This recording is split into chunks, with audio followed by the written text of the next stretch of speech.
Hey guys, welcome to the Unleash podcast brought to you by Hidden Gin, where we talk about how to unleash your hidden potential.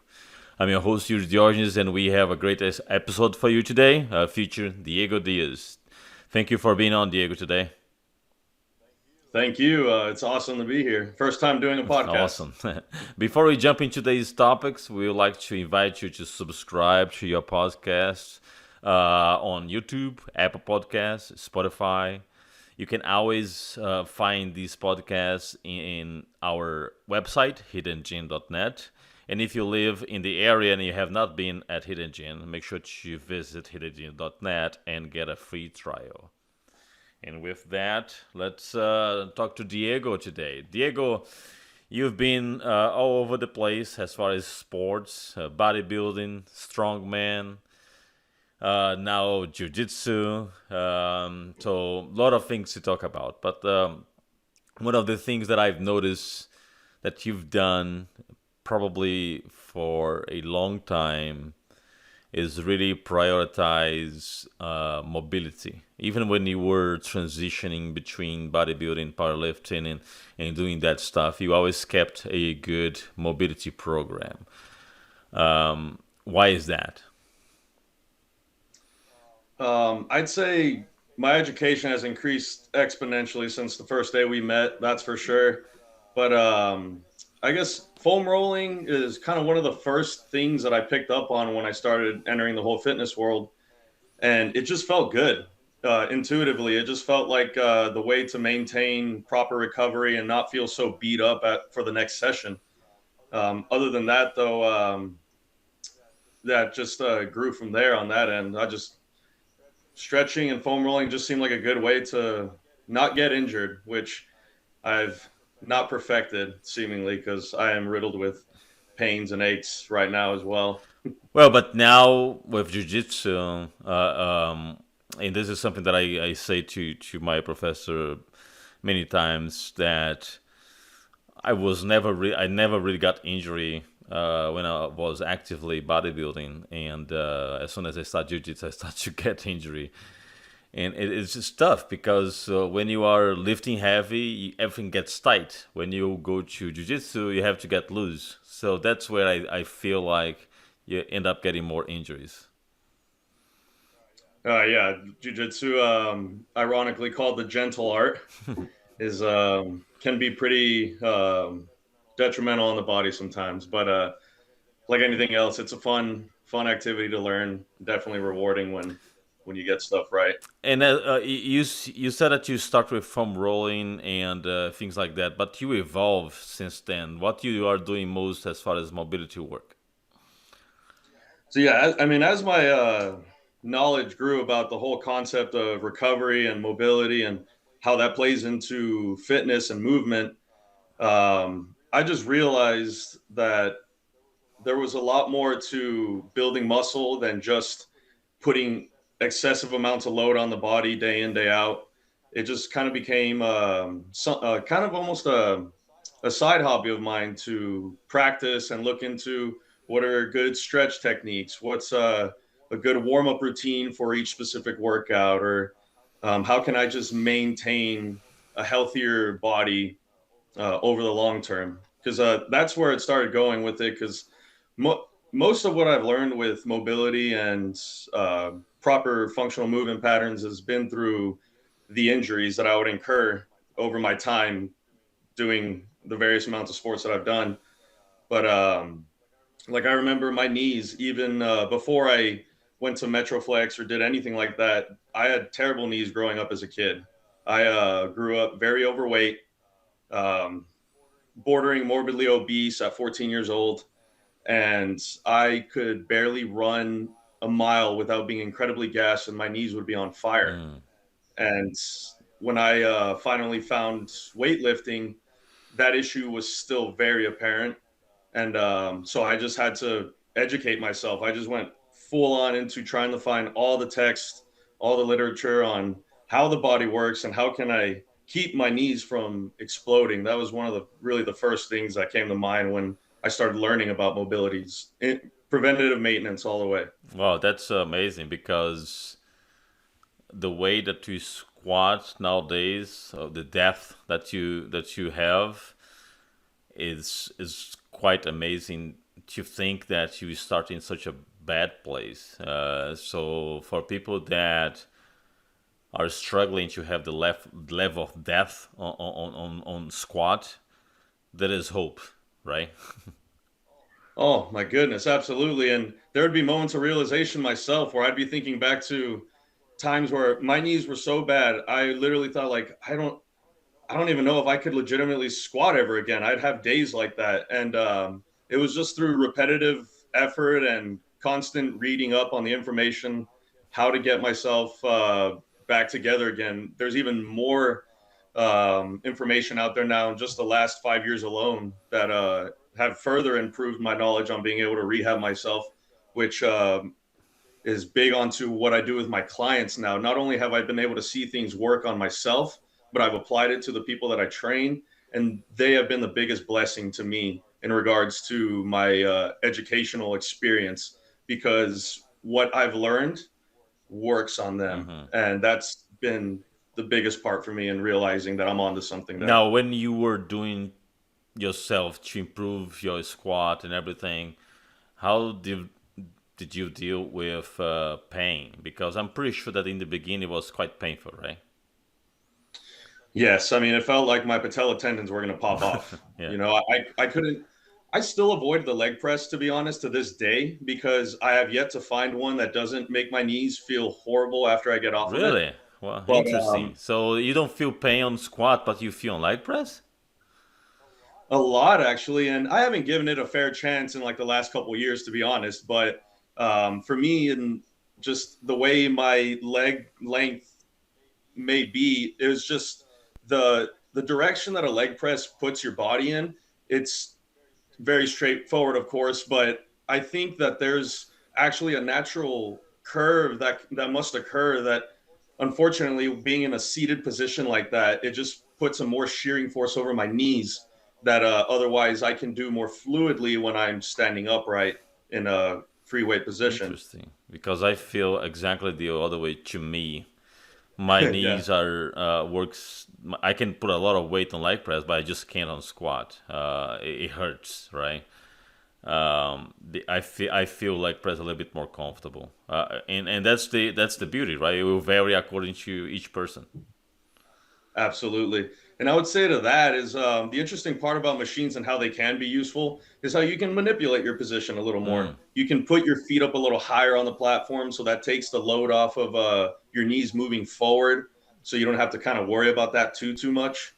So I mean, yeah, that's something that I definitely, when I first started bodybuilding, that was a part of it. But to answer your question, though, the way that I mitigated a lot of those issues was I well, luckily the gym we both frequented had some very intelligent people in hmm. there, and Troy Scoggins, I'll shout him out. He's somebody that taught me a lot of concepts in lifting, and one of them was pause squats. I mean, as straightforward as it sounds, just taking the time to be humble and make lightweight heavy. That's something I worked with, and long negatives, 3 second negatives going down in the squat, very slow, learning to brace my core while I do it. All of those things just expanded on themselves as far as concepts for me. And that allowed me to develop more knowledge on how to fix myself in regards to being able to perform full squats. And the pause squat.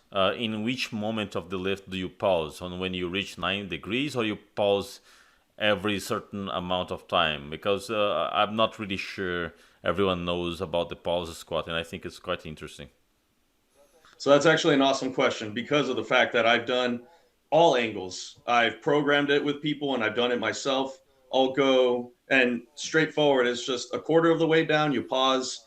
I 90 degrees or below parallel. You pause there, and then you pause 3/4 of the way back up before you complete the lift. That would be like one of the most drawn out type of pause squats that I've done in the past. So But the two pause on the way down and one pause on the way up. correct. And but otherwise, very straightforward, simple one is just pausing when you go to 90 degrees or below, and then coming back up. So only one pause in the whole lift. And for how long that pause? Like 2 seconds, maybe.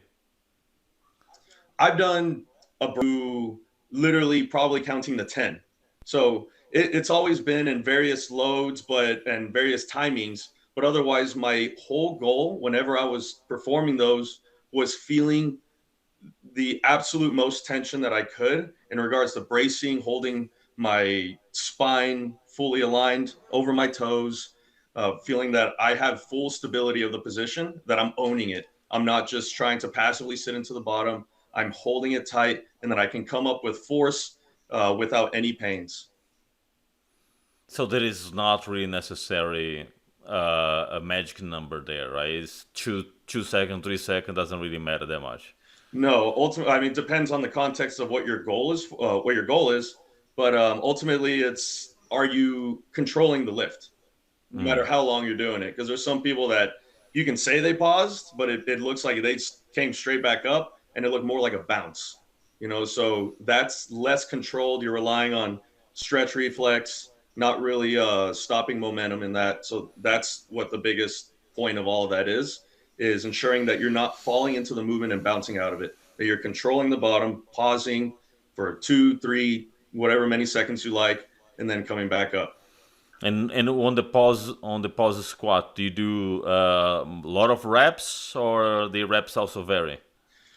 The reps would vary, but I'd say, and this just, it's more of a challenge than um, proper work than anything. But I've done up to like sets of 15, pausing every single one, things like that. But more rehabilitative or strength oriented would be, around the 5 rep range. And what will be the main benefit of doing that? Is for hypertrophy? Is for more for stability? What is the main benefit of doing pause squat in your vision? So, in my opinion, all of the above. You can utilize it for strength. You can definitely utilize it for rehabilitative work. You can most certainly utilize it for hypertrophy, because a lot of hypertrophy is about time under tension. Pausing is that in itself. So all of them, Yeah, it's good for all. Just rep ranges will dictate which one you're more gearing toward, yeah, and because weight. as you know, there's a lot of myth that in order to grow legs, you have to go heavy, right? So when you do pause squat, you cannot go heavy. You're gonna go, Humbling. relatively light. So you believe that even with light weight, you can still grow. I'd say with a caveat to that, that with lightweight, sure, but as long as you are progressively lifting more weight, doing more reps or more sets, or even less time, something has to change in regards to its overall difficulty, or just intensity, volume, any of that. It has to be able to progress in some form. Doing the same weight week in, week out, even if you're making it difficult, eventually you're going to stall out. It has to get harder in some form. Interesting. Do you do also? Have you tried to apply the same concept for other muscle groups, like doing bench press or curls? Absolutely. Yes. Yeah. All of the above on that as well. And that's besides pausing, slow, controlled movement patterns. That's something that was kind of ingrained into me in the bodybuilding world. Slow negatives, feel the muscle. And that broadened my horizon on understanding proper technique and movement patterns. I was forced, after a certain point of bodybuilding, to be a technical aficionado, because my joints were just killing me. I would see the intensity that, all those hardcore bodybuilders would be doing, Branch Warren, Ronnie Coleman, all the big guys. And I wanted to replicate that, and Yeah. I'm 19, 20 years old, like just screaming my head off. I mean, I think back to that now, I was silly. But willpower was definitely there, but the technique mastery was most certainly not. And I paid for that. And now that's where I just started going strictly into, am I doing it correctly? I tried to get my ego out of it as much as possible when I could. It is interesting that you said your joints were suffering because you were so young. Usually, when you are that young, you don't have really joint problem for the You'd most part. think so, right? No, I got dealt a bad card on that one. I was feeling joint problems at 17 years old. Wow. It was not Jeez. good. Yeah, that's definitely not good because I'm 47 and I feel a lot of joint, but I mean I'm 47, right? So I when I was 19, I really didn't have that problem for sure. But I also was not living as heavy as you. Um, you did pretty good for your weight and the way your body is structured when you were doing some powerlifting. You had some really uh, powerful liftings on the deadlift and everything. Thank Do you. you still, because it feels good to lift that amount of weight. Do you miss that, or you are okay lowering the weight and doing more control exercise nowadays because your goal has changed over the time? I guess for me, I'm not totally in my mind canceling out that I'll never do that again. But because I do miss it. That was such a high for Yeah, sure. yeah, Yeah, to be able to move something that looks like immovable. yeah. Oh man, unless you've done it, you won't understand it. Like Mm-hmm. pulling that truck, things like that. For anybody that doesn't know, we've pulled semi trucks. That's a good time. Yeah, But yeah. it's And lifting those huge Atlas rock, oh yeah, the which is strongman. by strongman stuff. You've done all of that. That you don't miss that because I don't see you doing that anymore. Yeah, partially because of accessibility. There's not many gyms that carry that equipment like that for where I'm located at. But as well, yeah, it was just something that all of it is so stressful on the joints. And unless I was truly making a goal to, compete, and I do want to be competitive at it, I never wanted to do it just passively necessarily. Not that it wasn't fun, but I knew the toll that it took on my body. So not doing it for a legitimate purpose, I figured I can definitely save that for another time if I want, come back to it. But I don't have to be married to that form of training because I'm also just a nerd when it comes to movement and everything around it. So I am all about learning other areas of fitness. As a matter of fact, right after my strongman days, I started off as a student in ballroom dancing, and then eventually, because they required people that had physical fitness to become teachers, they hired me on to become an instructor. So I taught ballroom dancing for like a year. Oh wow, that I didn't know. Yeah, and the fun part about that was that I literally was able to take a lot of what I learned in the gym and apply it to the students that I gained at the dance studio. And because these were a lot of people that were 50 and up, and they had lost a lot of their movement patterns because most of them were sedentary and had 9 to 5s. So we'd be teaching them spins. And eventually, Yeah, when you want to spin on the ground fluidly, you have to come up on one foot, and I was able to learn there's an axis point that you want to align your body posturally, and they taught us that in the training. I was like, oh my god, that applies to the gym and what we do with some of these things, and I could explain it to my students, and it would be like a switch was flipped when I was able to break it down to them on this real basic level that was unique to what the other instructors were able to do. My students were picking up movement patterns faster than what they had seen before. That was so fascinating to me. I was realizing, oh my gosh, I can actually teach people something outside of fitness per se, but that still applies because I have such a nerd desire to learn the most nuanced details of this stuff, and that just blows my mind. And it was so much fun in that time, but yeah. just a year, so that was good. It probably when you start practicing jujitsu with so much hip movement, you were like, "Oh, I remember that," right? Absolutely, that too. Just staying light on your feet. And I've dabbled in like some Muay Thai classes and stuff like that, and it was the exact same thing. You got to stay light. You got to move your trajectory, your whole body. Your whole body is one thing. Now, with all the knowledge that you have, been through all the sports that you competed in the past, now transition to jiu-jitsu, did you change your training, your weight training, to really be more beneficial to your jiu-jitsu game? Or you continue to have a different training, doesn't really match with your jiu-jitsu? Or you were able to create this, like, this new program that benefits you in the mats? So I will say I definitely tailor about 80% of my training to jujitsu now, for sure, because I've already been injured in jujitsu, unfortunately, and it's just from the some ligament weakness in my knees and the awkward positions we get into. That kind of stuff has led to some issues, but nothing too traumatic. But my training is basically surrounded around being able to strengthen my knees.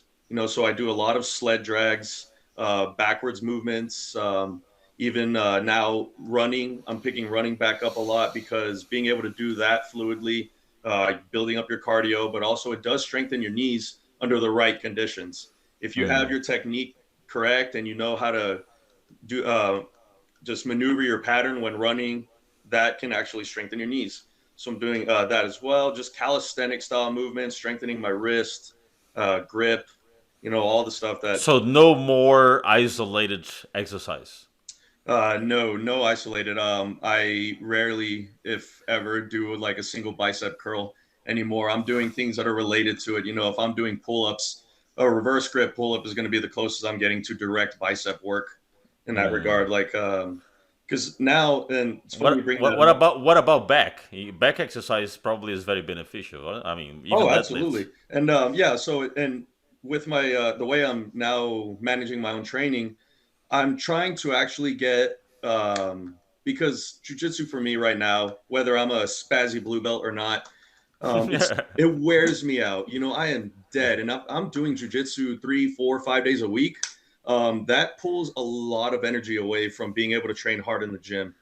So Yes. what I'm now trying to do with my workouts is try to get the most out of the least possible. What I'm like with sled drags, I'm going up to 500-600 pounds on the sled, dragging it backwards, and then I'll accompany that with like an explosive a row and pull with the sled, if you know what I'm talking about. Yeah, yeah, I do. Yes. So things that will um, carry over to jujitsu, with explosive movement patterns, doing bear crawls, body weight push-ups, handstands, cartwheels, little things that are building explosivity, stability. I do a lot of balance work, kettlebells.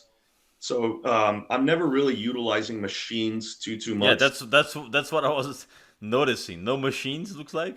Yeah, and that's a philosophy I'm kind of building for myself. Not that I'm totally against them, but I kind of have noticed I've learned it more from training my clients than anything. And from what I've learned with my clients, I've even brought it to my own training. Is that when I'm trying to teach my people how to move in general, a lot of my people are just trying to go for longevity's sake. They're not trying to become bodybuilders. Hmm. So what I've learned with them is I teach them how to breathe, and the processes that we go about that. It's all body weight. It'll be on the ground, they're lying on their back, or they're standing on one leg. We're developing those types of controls, and that is completely void of isolation. So, and what that's taught me is machines don't teach you how to actually get your body to move as one functional unit. They are, as we call it, isolating a certain area of the body.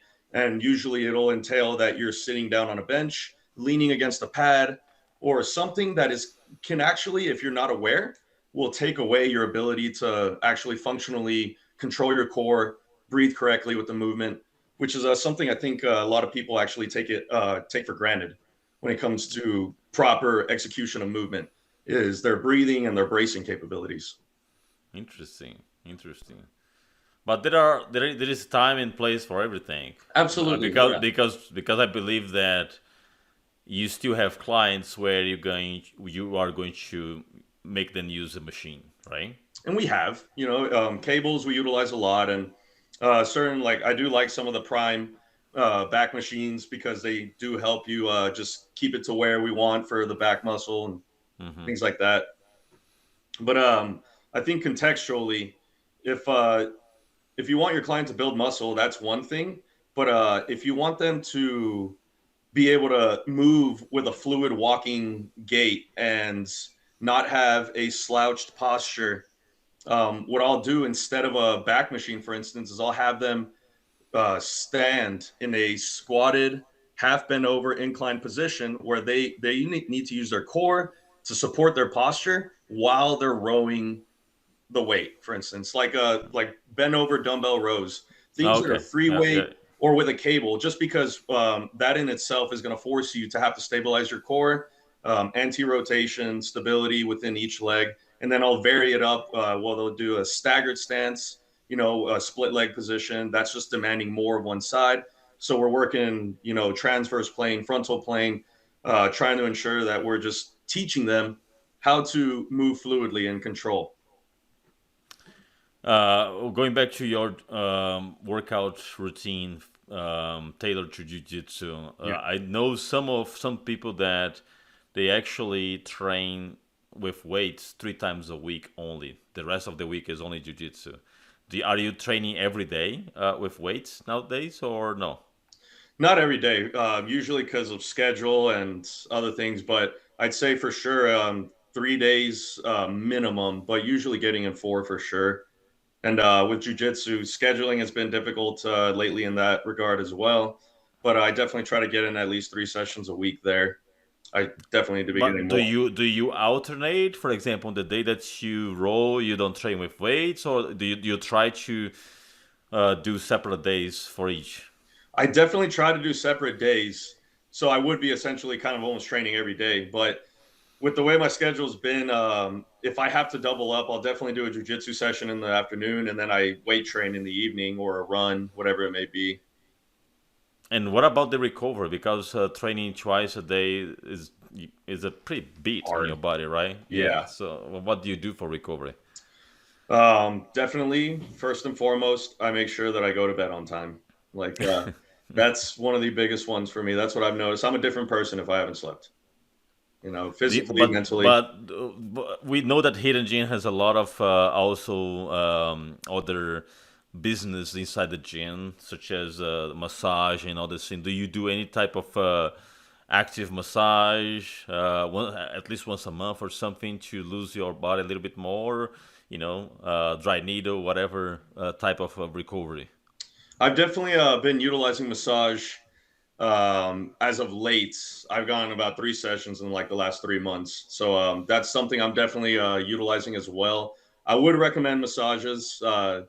Not as if you have the time to do one weekly, that is awesome. I mean, your schedule must be amazing then. But I would say mostly what I do for recovery is I use the sauna, make sure I sleep well. My food, that is huge. If I'm eating very inflammatory, high carbohydrate, processed type of foods, my knees hurt terribly. My ankles are stiff. My shoulders are stiff. It's every little bit of it has a compounding effect. I mean, even how I train in the gym will affect how I perform in jujitsu. That's why everything I do in the gym is just basically recuperative to ensure that I can perform in jujitsu. Yeah, and you brought a good point about diet. Since you've been into really high stuff as far as diet during your bodybuilding days, did you change a lot of diet? Now that you still eating 6 times a day, or you are over that phase? So I'd say, funny enough, I was doing the 4 to 6 meals a day, even through my powerlifting days. But up until halfway through my whole time doing strongman, I met Patrick Brennan, some fast Yep, stress yep. therapist. Yeah, he um, he really enlightened me on the whole aspect of intermittent fasting, what having proper protein and fat content can do for your recovery and strength levels. And even during my super heavy lifting, one of the last competitions I was getting ready for, I was doing a 24-hour fast like once a month. Wow, that's And crazy. I even made personal records in the gym after fasting for 24 hours. Wow, but that probably was after your body got used to, right? Because it probably was not easy on the first time that you try. No, it wasn't immediate, but no, but within the year that I was messing with all of that type of you know different nutritional planning, that made a huge difference for me in regards to my cognitive ability for sure. I realized, or I really felt that during that 24-hour period of fasting and then going in to do like a max overhead press, I had never felt more capable. I didn't feel this incredible bloat in my stomach. That's where I learned more than anything that the food slows me down so much if I try to overeat and I don't allow it enough time to digest. Having a fully empty stomach, you're working only off of what you've got in you. And that was something that fascinated me, that I was able to really perform that way. I don't guide anybody in that type of nutritional thing. That was purely for myself. But I was really impressed with how effective intermittent fasting, especially for 24 hours regularly, could do for me as far as recovery goes and strength gains. Do you still do nowadays? No. Absolutely. Like I'm not 24-hour fasting, but I do intermittent fasting daily. And 24-hour fast, if I do them regularly, I really start to lose a lot of weight, and that affects your strength. Like it wasn't permanent for sure, but as long as you manage your calories. But there was one time during my was it during 2020 actually, in mid 2020, I was doing fasting once a week, 24 hours for 10 weeks straight, and I went from like 198 to 180. And Wow. and my endurance, my cardio for jujitsu, and my agility was incredible. I felt so fast. I could be so explosive, jumping over the back and doing whatever was necessary in the moment. I just felt capable. It was perfect. Interesting. Interesting. And what do you consider intermittent fast as far as hours? Is 12 hours intermittent fast, or gotta be some sort of threshold? Well, for me, basically, mine was I wouldn't eat till noon, and then I would stop eating around 9, so before bed, essentially. Okay. Yeah, Okay. All right. Cool. Cool. Yeah. that's kind of what That's I go by interesting. right now. So you don't have breakfast properly, right? No, and also partly because of schedule, so it really works on that end for me. Okay. Yeah. But when you are intermittent fast, you can still drink water, right? Oh yeah, no, that's actually absolutely one thing that makes you succeed at a 24-hour fast so easily. Hydrate yourself. Make sure that you're getting electrolytes while you're fasting, and it is a breeze. Maybe the first time you do it, it would feel terrible because you're so acclimated to eating, every few hours. But Yeah. anybody that is willing to try a 24-hour fast, just get an electrolyte powder, a 0-calorie one, that will take you through the day perfectly. Great tip. Yeah. All right, just to wrap up, Diego, I also talk about the work that you do on the table, because I know that you've been doing that work as well. What it is and what is the goal of that work? So yeah, what I eventually became certified in, thanks to one of my mentors, Patrick Brennan, was a fascia stretch therapy. And basically, what that is that's essentially what actually was like the catalyst to what changed my philosophy, my ideology, and my knowledge base on mobility, nutrition, and just strength in general. But your fascia itself is just as it's said in text, collagenous network. It's made up of collagen. It surrounds your entire body. It's what connects your nervous system to your muscles.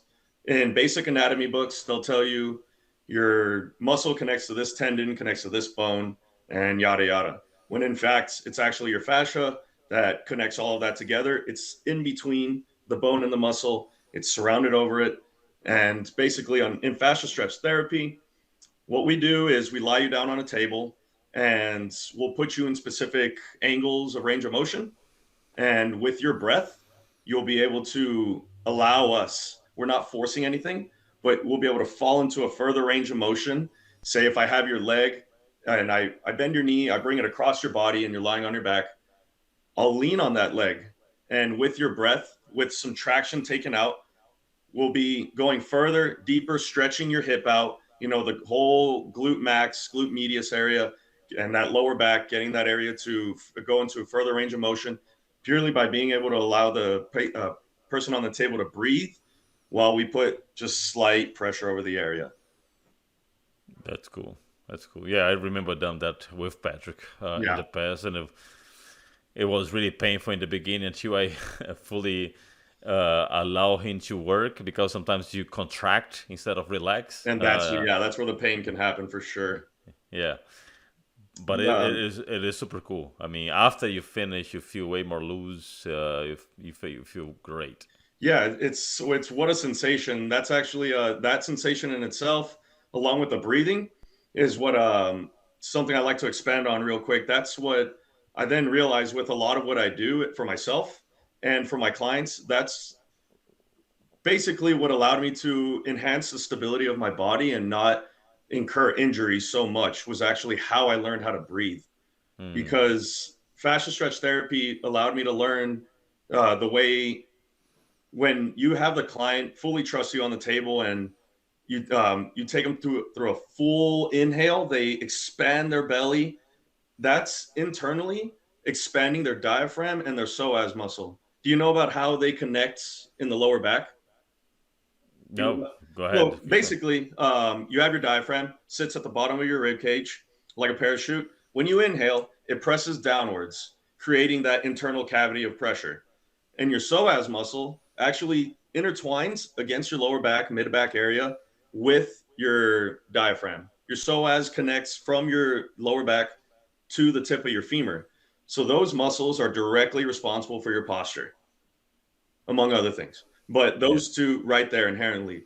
And couldn't tell you how many people actually have very dysfunctional psoas muscles. That causes a lot of postural issues. That whole lordosis thing you see in a lot of people, Hmm. a lot of times that's their psoas just being, it pulls downwards. So it's pulling that spine in. And that's what creates a lot of that pressure. You stand up for a long time, you're not thinking about holding your stomach in, your pelvic bone falls forward. So that's what lifts the tailbone up, compressing the lower back.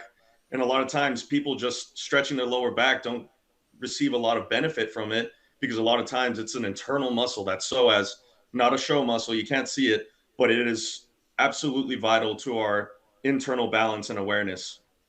And how that correlates to breathing is that I realized, in particular, I have one client, 80 years old, Charles.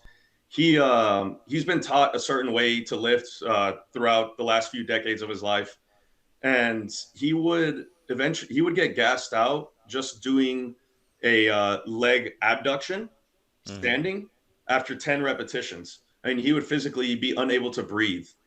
So like that's Wow. how kind of like far gone he was, and I believe he was like 73 or 74 at the time. And now what I eventually realized was that he wasn't actually experienced in knowing how to breathe through his belly and increasing pressure diaphragmatically down into the obliques and the abdominals. So that's one thing that I started educating him on. I started expanding on that with the rest of my clients, and like flipping a switch from Charles being unable to stand on one leg with a gun pointed to his head to save his own life. He is now lunging. He is marching, being able to not fall over. I mean, his age has reduced because he has now understood how to breathe correctly. He is able to move a heck of a lot more functionally now with less stiffnesses in his body that we know inherently come with elderly individuals. But with him, it's been a night and day transformation in regards to his overall movement quality. His quality of life is improving for the fact that he knows how to breathe better now. Wow. That's super cool, man. Congratulations for, unleashing his Yeah, yeah, potential. Awesome, awesome. Diego, thank you very much for your time. It was a great conversation. absolutely. I hope to see you soon, my friend. Absolutely. We'll have to get a roll in soon. Yes, absolutely. All right, All you're right, everyone. Thank you very much for tuning in to the podcast and see you again next time.